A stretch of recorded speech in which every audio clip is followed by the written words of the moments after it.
The yeas are 51. The nays are 49. The Senate cast a mostly party-line vote to approve a $4 trillion budget plan Thursday night. President Trump praised the vote on Twitter.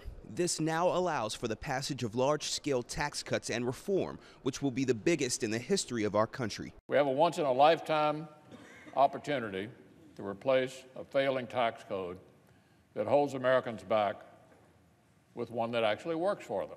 This budget makes room for a tax reform plan that would add about $1.5 trillion to the federal deficit over 10 years. And it allows Senate Republicans to pass tax reform without a Democratic filibuster, meaning they need just 51 votes instead of the usual 60.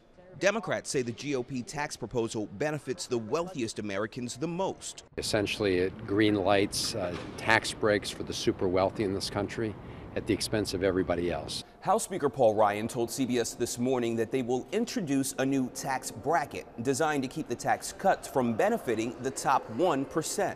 Once we get that budget resolution, that tells us how our numbers will work.